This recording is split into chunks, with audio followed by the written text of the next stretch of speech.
The stars looked different that Tuesday morning when Jake Morrison walked into the command center of the Earth Defense Station. He had been a commander for 12 years, but nothing in his training prepared him for what the long-range sensors were showing. 3 massive ships were moving toward Earth from the outer system, and they were unlike anything humans had ever built. Jake rubbed his tired eyes and looked at the screen again. The ships were beautiful, in a way that human vessels could never be. They looked like they were made from crystal and light rather than metal and steel. White beams of energy poured from their front sections in steady streams that painted space around them with a soft glow. His communications officer, Lisa Rodriguez, turned toward him with confusion written across her face. "Sir, the energy signatures are not matching anything in our weapons database," she said, while adjusting her headset. "Whatever those beams are, they do not appear to be hostile in nature." Jake nodded and moved closer to the main display. The 3 ships were enormous and could easily destroy every human settlement in the solar system if they wanted to. Yet they moved slowly and deliberately, like they were trying not to frighten anyone. The white energy beams pulsed in a rhythm that seemed almost musical. Dr. Kevin Barnes arrived from the science section, carrying a tablet full of readings. He was excited in the way that only scientists could be when faced with something completely new. His gray hair was messy from running his hands through it, and his glasses sat crooked on his nose. "Commander Morrison, this is incredible," Kevin said as he pulled up his data. "The energy patterns are complex, but they follow mathematical sequences that suggest intelligence and purpose. I believe we are looking at some kind of communication attempt." Lisa suddenly straightened in her chair as her equipment began picking up signals. "Sir, I am receiving a transmission on multiple frequencies. The signal is very sophisticated, and it appears to be trying to establish a translation protocol." Jake felt his heart rate increase as he realized they were about to make first contact with an alien species. He had always wondered if this day would come, but he never imagined it would happen during his shift. He looked around the command center at his crew and saw the same mixture of excitement and fear on every face. "Put the signal through the main speakers," Jake ordered, while moving to his command chair. "And get me a direct line to Earth Command, immediately." The speakers crackled to life with a sound unlike anything they had ever heard. It was musical and flowing like water running over smooth stones. Slowly, the sounds began to change and form patterns that resembled human speech. The alien technology was learning their language in real time. "Greetings, peaceful beings of the third planet," came a voice that sounded gentle and warm. "We are the Zenthari, and we come to you with hearts full of joy and hands empty of weapons. We have traveled far to welcome you into the family of civilized worlds." Jake exchanged glances with Lisa and Kevin before responding. "This is Commander Jake Morrison of the Earth Defense Force. We welcome you to our solar system and thank you for your peaceful approach. May we ask what brings you to Earth?" "We have watched your species from afar and seen that you have achieved spaceflight," the alien voice replied. "This marks you as ready to join the Galactic Peace Alliance. We are here to offer you gifts of knowledge and technology that will end suffering on your world forever." Dr. Barnes leaned forward with interest while Lisa worked to establish better communication protocols. The alien ships had stopped just outside the orbit of Mars and were holding position there. They showed no signs of advancing further without permission. "The Peace Alliance is an organization of 347 species that have chosen cooperation over conflict," the Zenthari continued. "We have eliminated war and want from our worlds through understanding and shared wisdom. Your species shows great promise, and we would be honored to guide you toward the same enlightenment." Jake felt a mixture of hope and suspicion as he listened to the alien words. The offer sounded too good to be true, but the Zenthari seemed genuine in their peaceful intentions. He decided to proceed carefully while gathering as much information as possible. "We would be interested in learning more about your alliance," Jake said. Would it be possible to arrange a meeting between our representatives? We would be delighted, the Zenthari replied with obvious pleasure in their voice. We will send a small vessel to your orbital stations if that would be acceptable. Our ambassador Vethka is eager to meet with your leaders and begin the process of cultural exchange. Within hours, a sleek Zenthari shuttle approached the Earth Defense Station. It was smaller than their main ships, but still impressive in its alien design. The hull seemed to shift and flow like liquid metal while maintaining its solid form. No weapons or defensive systems were visible anywhere on its surface. Jake and his team watched as the shuttle docked with their station using technology that seemed almost magical. The airlock sealed perfectly despite the completely different designs of the two vessels. When the doors opened, a tall figure stepped through that took their breath away. Vethka was unlike anything they had imagined an alien would look like. The Zenthari stood nearly 7 feet tall with silver skin that seemed to glow with inner light. Their face was humanoid, but refined in a way that suggested great age and wisdom. Large, dark eyes held an expression of such kindness and innocence that it was impossible to feel threatened. "Greetings, friends," Vethka said while raising their hands in what appeared to be a peaceful gesture.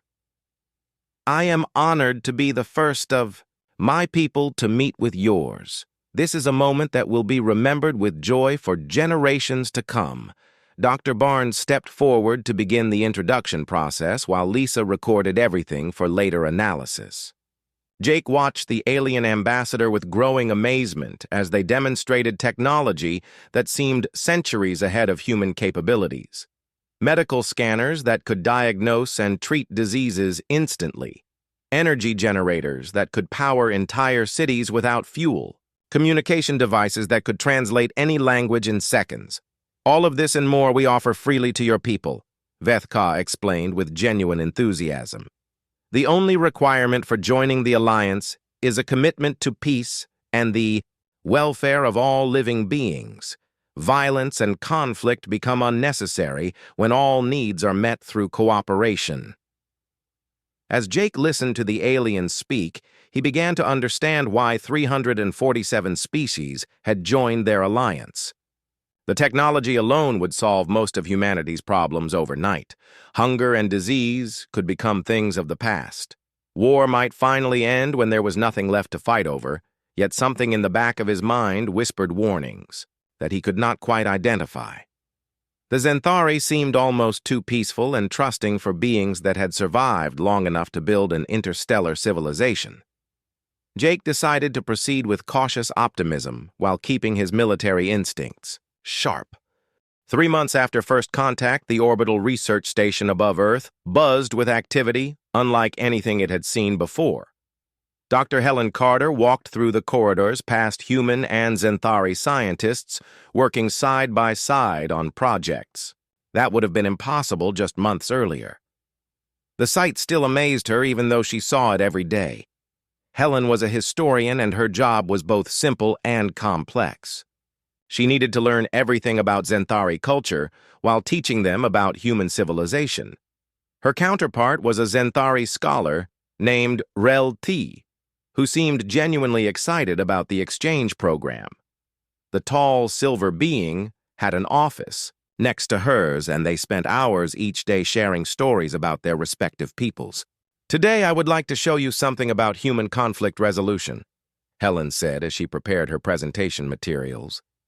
She had been building up to this topic for weeks and knew it would be difficult for Relthi to understand. The Zenthari had no concept of war or violence in their recent history. Relthi settled into their specially designed chair with the graceful movements that all Zenthari seemed to possess.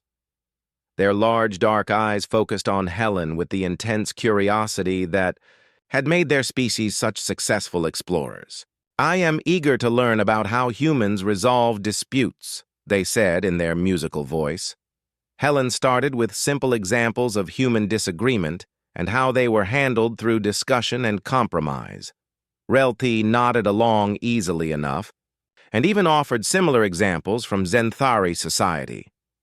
Both species understood the concept of different opinions and peaceful solutions. But then Helen moved to more serious conflicts, and Relti began to look uncomfortable. When she showed footage of protests and civil unrest, the Zenthari scholar seemed confused rather than disturbed.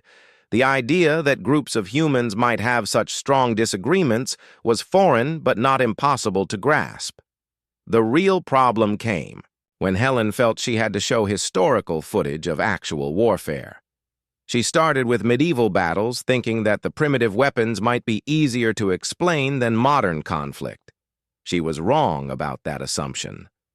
Relti watched the screen for exactly 37 seconds before their silver skin began to turn pale gray.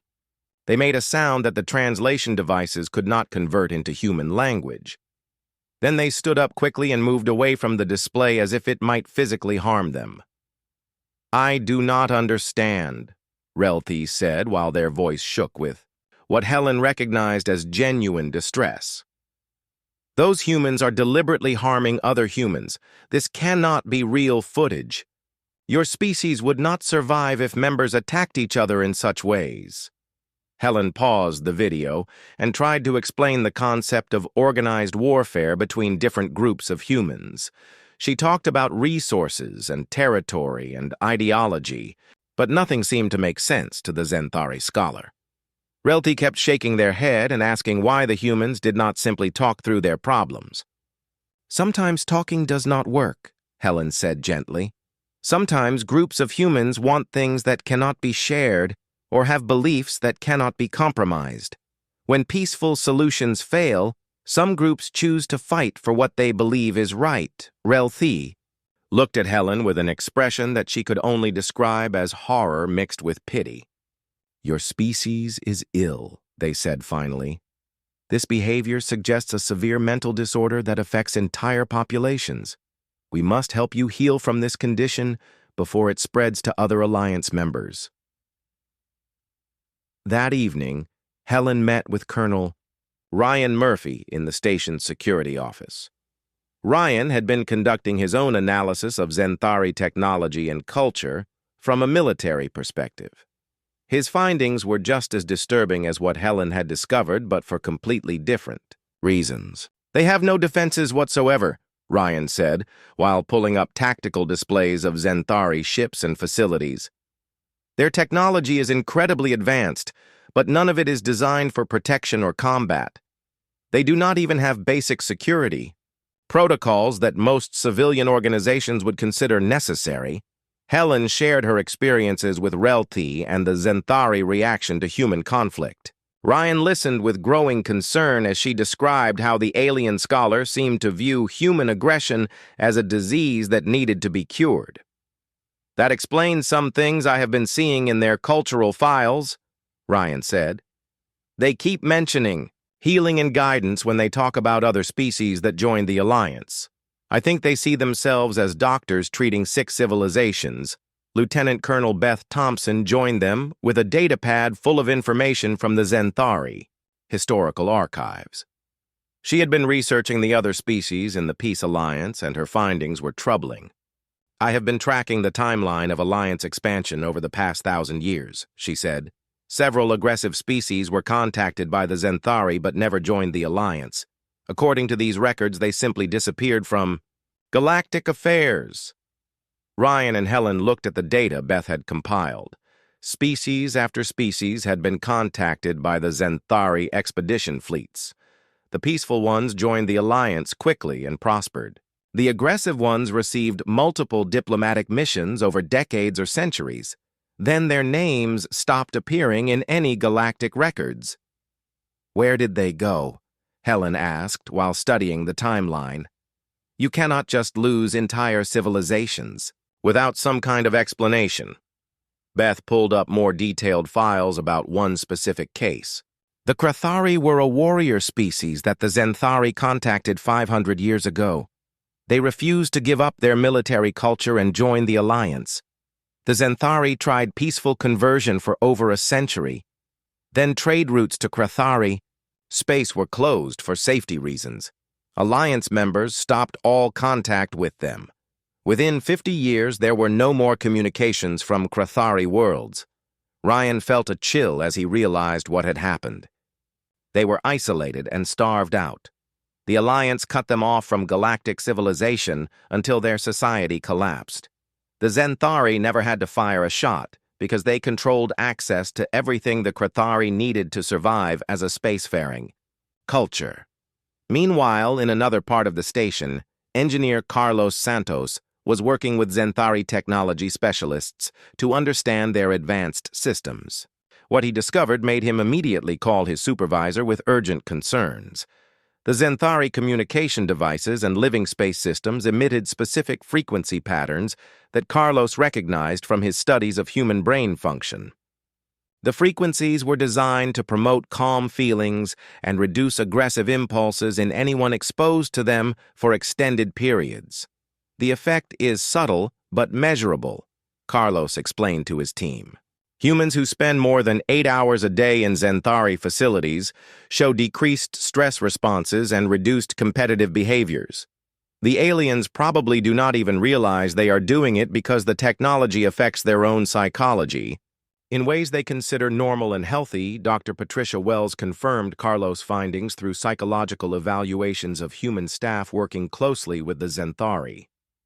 The changes were gradual and felt positive to the subjects. People reported feeling more peaceful and content. They showed less interest in competitive activities and more focus on cooperative projects. It feels like enlightenment to the people experiencing it, Patricia explained. They believe they are becoming better versions of themselves. The technology makes them want to continue the process voluntarily. This is not mind control in any traditional sense, but it is definitely altering human behavior in predictable ways. Back in her office, Helen tried to process everything she had learned. The Zenthari were not malicious invaders seeking to conquer humanity through force. They were something potentially more dangerous than that. They were genuinely peaceful beings who believed so completely in their way of life that they could not tolerate any alternative. They had eliminated war not by conquering aggressive species, but by converting or isolating them until only peaceful civilizations remained. Their peace alliance was built on the bones of every culture that had chosen to remain different. The Zenthari offered humanity a choice between joining their perfect peaceful society or eventually facing the same fate as the Krathari and dozens of other lost civilizations. Commander Jake Morrison called an emergency meeting in the secure conference room deep inside Earth Command headquarters. The evidence that had been gathering over the past month painted a picture that no one wanted to believe but could no longer ignore. Around the table sat the most important military and civilian leaders of Earth as they prepared to discuss the greatest threat humanity had ever faced. General Frank Rivers opened the meeting by reviewing what they had learned about the Zenthari and their peace alliance. The alien visitors were not the benevolent guides they appeared to be, but something far more dangerous than any military invasion. They were missionaries with the absolute conviction that their way of life was the only acceptable path for intelligent species. Dr. Patricia Wells presented her psychological findings about the Zenthari conditioning technology. She had charts showing how human behavior changed after extended exposure to alien facilities and equipment. The changes were subtle at first, but became more pronounced over time. Humans exposed to Zenthari influence gradually lost interest in competition and conflict while becoming more focused on cooperation and harmony. The process feels completely natural to the subjects, Patricia explained while pointing to brain scan images. They report feeling more enlightened and peaceful. The technology works by enhancing emotions that humans already possess while suppressing others. People do not realize they are being changed because the changes feel like personal growth. Agent Nicole Davis had been working undercover in the Zenthari Cultural Exchange Program for 6 weeks. Her reports revealed that the aliens had already begun construction of what they called Harmony Centers in 12 major cities around the world. These facilities were designed to accelerate the peaceful conversion process by exposing large numbers, of humans to concentrated doses of their conditioning technology. The Zenthari leadership believes that humans are showing unusual resistance to natural pacification, Nicole reported. High Counselor Yethma has expressed concern that our aggressive nature might be too deeply rooted to change gradually. They are planning to increase the intensity of their harmony programs to speed up what they call the healing process. Colonel Ryan Murphy had completed his analysis of Zenthari military capabilities, and the results were both reassuring and terrifying. The aliens had no weapons or defensive systems because they had never needed them.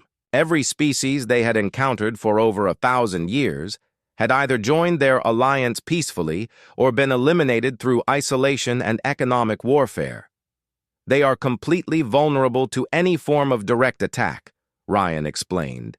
Their ships have no shields or armor. Their settlements have no fortifications. They have survived as a species purely because they eliminated every potential threat through conversion or destruction. They have never faced an enemy that could fight back because they made sure no such enemies continued to exist, Lieutenant. Chris Anderson had spent the most time working directly with individual Zenthari, and his observations were the most disturbing of all. He had tried to warn his alien partner about a potential security breach in their shared laboratory. The Zenthari scientist had been completely unable to understand the concept of danger even when his own life was potentially at risk. They have lost the ability to recognize threats or defend themselves, Chris reported. When I explained that, someone might try to harm him. He looked at me like I was speaking a foreign language.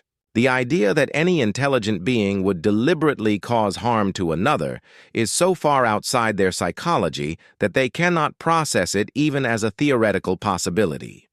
Dr. Helen Carter had continued her cultural exchange sessions with Relthai, despite the growing tensions. Her Zenthari counterpart had become increasingly distressed by human history and culture. The alien scholar was now convinced that humanity was suffering from a severe mental illness that threatened the stability of the entire galaxy. Relthi believes that human aggression is a contagious disorder, Helen explained. The Zenthari are genuinely afraid that contact with us might cause other Alliance species to relapse into violent behavior. They see our military forces and competitive economy as symptoms of a disease that must be cured before it spreads. Jake listened to all the reports and felt the weight of an impossible decision settling on his shoulders. The Zenthari posed no direct military threat to Earth, but their peaceful mission would effectively end human civilization as it had existed for thousands of years. They could not fight beings who refused to fight back, yet allowing the conversion process to continue would mean the death of everything that made humans uniquely human. General Rivers outlined the scope of the problem facing Earth's leadership. The Zenthari had already influenced thousands of humans through their exchange programs and facility visits. Those people were now advocating for deeper cooperation with the aliens and faster adoption of Alliance technologies. They genuinely believed that joining the Peace Alliance would solve all of humanity's problems. The converted humans are not traitors or enemy agents, Frank explained. They are people who have been psychologically altered to believe that aggression and competition are forms of mental illness. They want to help their fellow humans by encouraging them to accept Zenthari guidance and healing. From their perspective, they are trying to save us from ourselves. The most troubling discovery came from engineer Carlos Santos, who had been studying Zenthari technology systems. He found that their faster-than-light communication network was designed to gradually influence the psychology of any species that used it. The Alliance had built a galaxy-spanning system that slowly converted entire civilizations to their peaceful ideology simply through normal use of their technology. Every Alliance member species shows the same psychological profile, Carlos reported. Reduced aggression, increased cooperation, elimination of competitive instincts, and complete trust in Alliance leadership. The technology does not just connect civilizations. It transforms them into identical copies of Zenthari society. Dr. Kevin Barnes had been analyzing biological samples from Zenthari volunteers, and his findings added another layer to the growing horror. The aliens were not naturally peaceful as they claimed to be. Genetic markers in their DNA showed that their species had once possessed the same aggressive instincts as humans. The peaceful conditioning technology had been used on themselves so long ago that they had forgotten their own violent origins. The Xanthari eliminated their own capacity for aggression thousands of years ago, Kevin explained. They genuinely believe they evolved as a naturally peaceful species because their historical records were altered to match their new psychology. They are not lying about their nature because they no longer remember what they used to be, Admiral Sam Harrison reviewed intelligence reports about the fate of non-alliance species in Xanthari-controlled space. The pattern was always the same across hundreds of documented cases. Peaceful contact followed by conversion attempts, followed by gradual isolation of any species that refused to conform. The resistant civilizations were cut off from galactic trade and communication until they either collapsed or disappeared entirely. The Xanthari have committed genocide on a scale that makes human warfare look insignificant, Sam concluded. They have eliminated the diversity of an entire galaxy and replaced it with a single peaceful monoculture.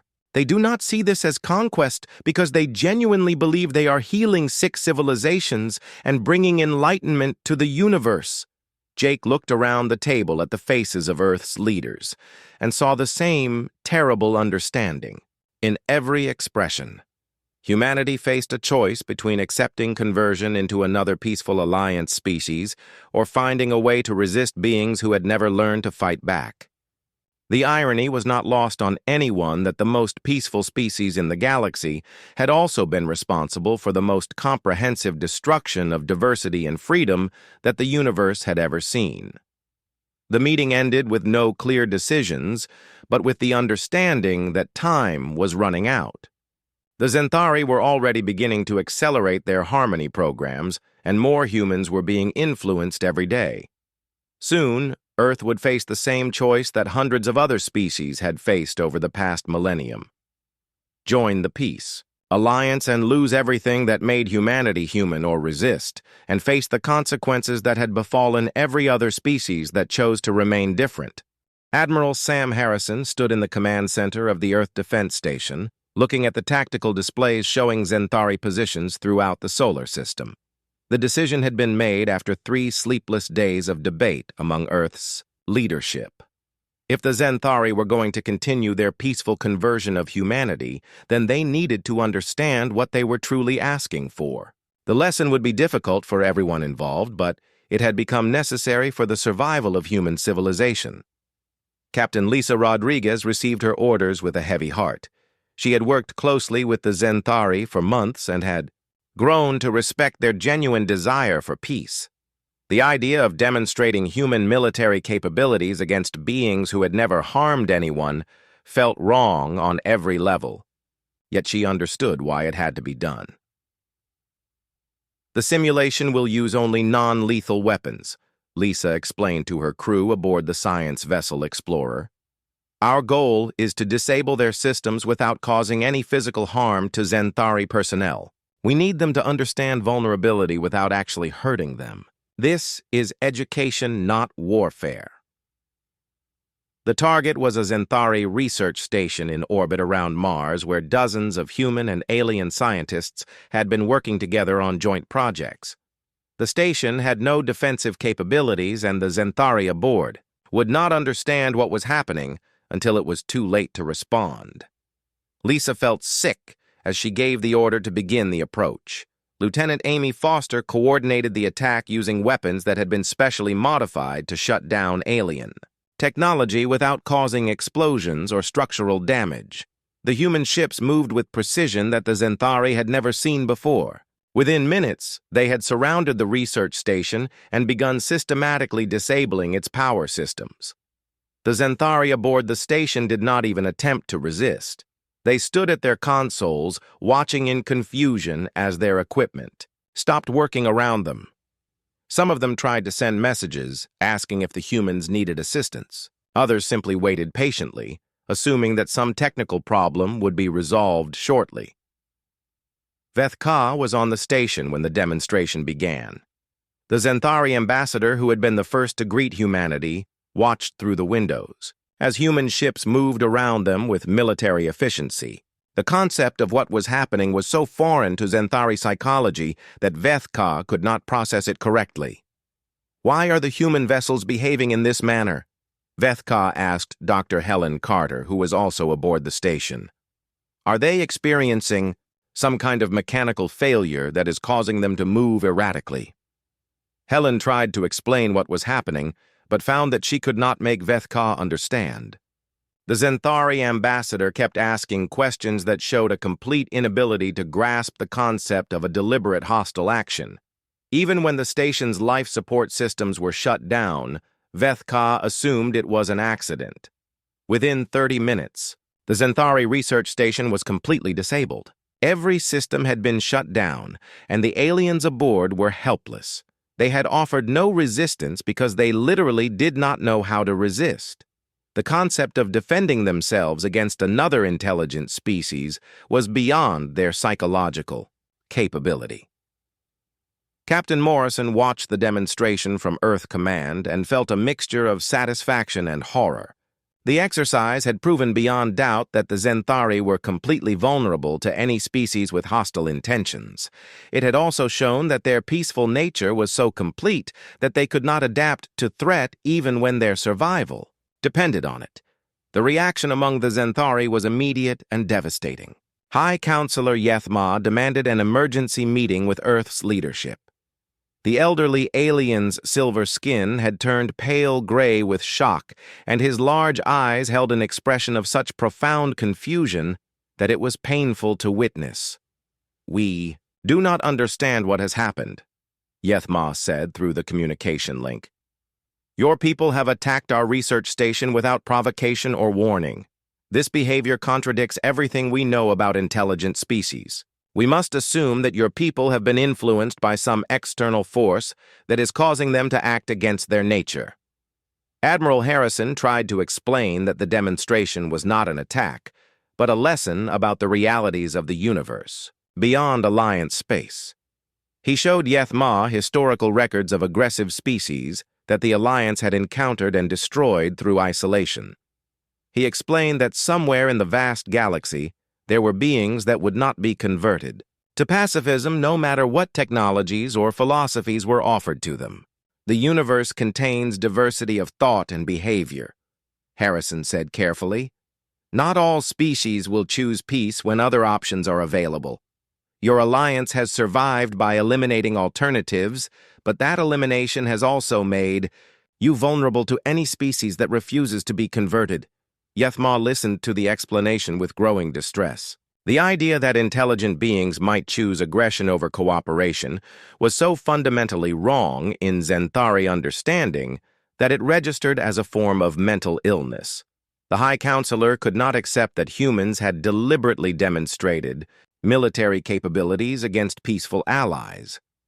Dr. Patricia Wells was brought in to explain human psychology and the concept of defensive thinking. She tried to help Yethma understand that humans did not enjoy conflict, but recognized its necessity in a universe where not all beings shared the same values. The Zenthari leaders' responses showed how deeply their conditioning had affected their ability to process information that contradicted their worldview. "Your species is more ill than we realized," Yethma finally concluded. "The damage to your psychological development runs deeper than our initial assessments indicated. We must accelerate the healing process before this aggressive disorder spreads to other Alliance members. The Harmony Centers on your planet will be activated immediately to begin intensive treatment." Major Tony Clark had prepared a comprehensive presentation about galactic history from a human military perspective.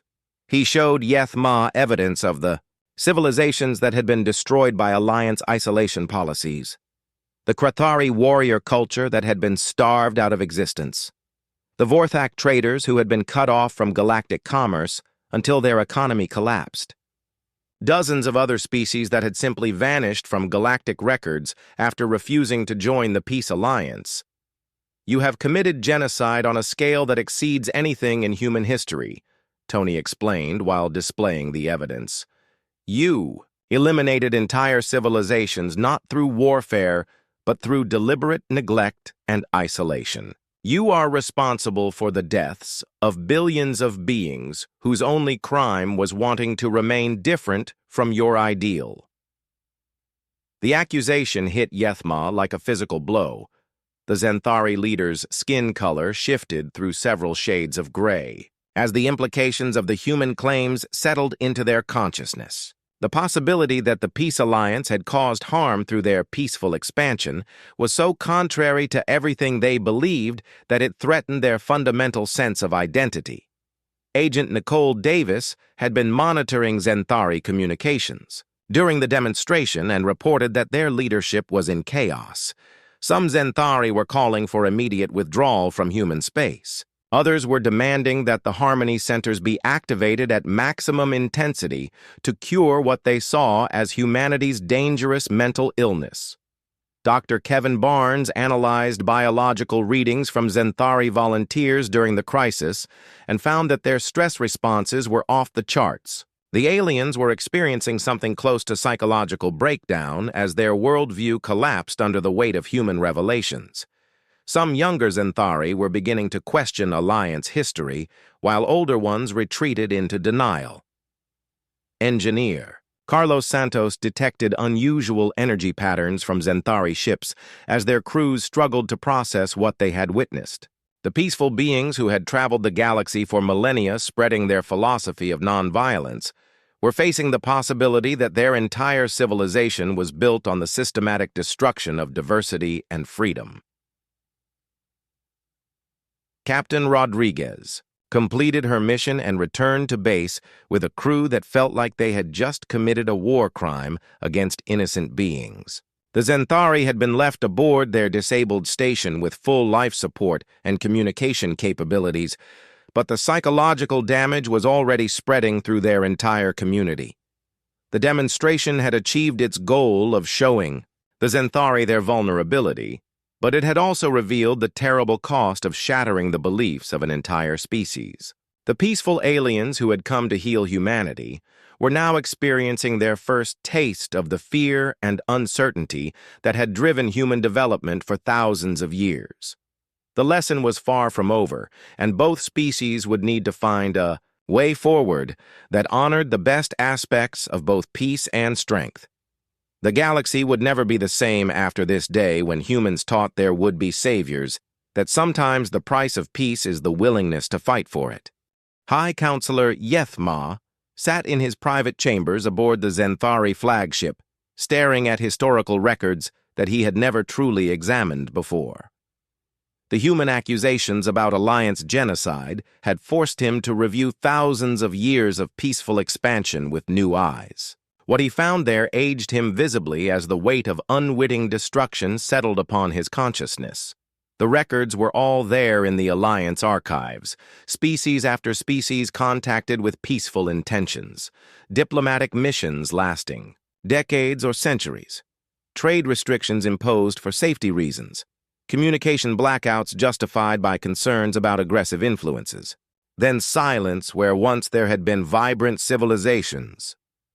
Dr. Helen Carter was granted permission to visit Yethma in his chambers, where she found the ancient being transformed by knowledge that his species had spent millennia avoiding. The silver skin that had once glowed with inner light now seemed dull and gray. The large dark eyes that had held such innocent wisdom now reflected the burden of terrible understanding. "We believed we were gardeners tending the galaxy," Yethma said in a voice that shook with grief. "We thought we were helping sick species heal from the disease of aggression. We never realized that we were eliminating everything that made those species unique and valuable. We have been destroyers pretending to be healers." Helen felt genuine sympathy for the Zenthari leader as she watched him grapple with the revelation that his entire civilization was built on a foundation of unconscious genocide. The Peace Alliance had eliminated diversity across hundreds of worlds while believing they were spreading enlightenment and healing. A younger Zenthari named Keth Ree requested a meeting with Colonel Ryan Murphy to discuss what they called defensive concepts. The idea went against everything in Zenthari psychology, but some of the younger aliens were beginning to understand that their peaceful nature had only been possible because they had eliminated all alternatives. "We want to learn about protection," Kethri said while struggling with concepts that had no equivalent in their language. "Not for conquest or aggression, but to defend the choice to be peaceful. We realize now that true peace can only exist when it is chosen freely, rather than imposed through the elimination of other options." Ryan found himself in the strange position of teaching aliens how to think about defense and military strategy. Every weapon design and tactical concept went against millennia of Zenthari conditioning. Many of the older aliens could not adapt to the new reality and retreated to isolated sections of their ships where they could maintain their traditional pacifist existence. Dr. Kevin Barnes worked with Keth Ree and a small group of younger Zenthari to develop their first defensive protocols. The process was painful for beings whose entire psychology was built around cooperation and harmony. They had to learn to think about threats and countermeasures and the possibility that someone might try to harm them deliberately. "This knowledge feels like poison in our minds," Keth Ree admitted during one particularly difficult training session. "Every defensive concept contradicts everything we have been taught about proper behavior and right thinking. Yet we understand that without this knowledge, we cannot protect the diversity that makes life in the galaxy worth preserving." Captain Morrison oversaw the construction of the first joint human-Zenthari defensive facility on one of Jupiter's moons. The project brought together the advanced technology of the aliens with the strategic thinking of humans. It was a symbolic collaboration that represented a new understanding between the two species. The facility was designed not just for defense, but as a training center where Zenthari could learn about protection while humans learned about the deeper aspects of peace. The hybrid approach combined the best of both philosophies while avoiding the extremes that had made each species vulnerable in different ways. Agent Nicole Davis reported that the Zenthari community was splitting into factions over how to respond to the human revelations. The traditionalists wanted to maintain their peaceful ways and withdraw from human space. The progressives, led by Keth Ree, wanted to learn from humans and develop new approaches to galactic civilization. The breaking point came when scouts reported the approach of an unknown fleet from outside Alliance space. The ships were clearly military in design, and their communications suggested a species that had never encountered the Zenthari peace mission. For the first time in over 1,000 years, the Alliance faced a potential enemy that had not been converted or eliminated. Admiral Harrison coordinated the response as human, and Zenthari ships moved to intercept the unknown fleet. The aliens. Ships that had once been defenseless now carried basic shield generators and communication jammers designed by human engineers. More importantly, they carried Zenthari crews who had learned to think about conflict as something other than mental illness. The unknown species called themselves the Corvani, and they had been expanding aggressively through uncharted space for centuries. They had encountered Alliance settlements on the Outer Rim and had been unimpressed by the peaceful response. The Corvani fleet commander sent a message demanding surrender and tribute from what they saw as weak prey species. Captain Lisa Rodriguez led the joint fleet response with Keth Ree serving as her Zenthari counterpart. The battle that followed was unlike anything that had occurred in Alliance space for over a millennium. Human tactics and Zenthari technology combined to create defensive strategies that neither species could have achieved alone. The Corvani had expected to face helpless pacifists who would surrender at the first show of force. Instead, they encountered a coordinated defense that used advanced technology guided by strategic thinking developed through thousands of years of human warfare. The aggressive aliens found themselves outmaneuvered and outgunned by opponents they had underestimated. Yethma watched the battle from his flagship and experienced emotions that no Zenthari had felt for countless generations. Fear for the safety of others. Pride in successful defense. determination to protect something valuable. The feelings were overwhelming for a being whose species had eliminated such responses from their psychology.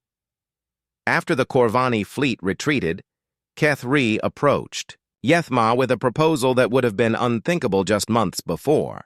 The younger Zenthari wanted to establish a new organization that would protect peaceful species while respecting their right to remain different.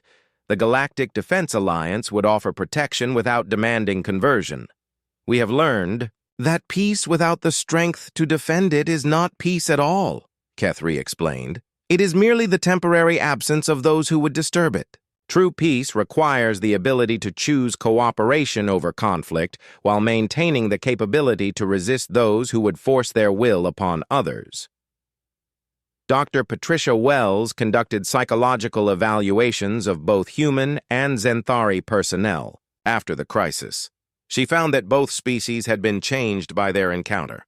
Humans had learned to value peace more deeply, while Zenthari had discovered that strength and compassion could coexist. Engineer Carlos Santos oversaw the construction of the first hybrid warship designed jointly by human and Zenthari engineers. The vessel combined the technological superiority of Alliance science with the strategic wisdom of human military thinking. It was christened Harmony's Shield to represent the new understanding that sometimes peace must be defended with force. Years later, when other aggressive species were encountered at the edges of known space, it was the hybrid fleet of former pacifists and human warriors that stood ready to defend the ideals of both peace and freedom. The galaxy had become more dangerous, but it had also become more free.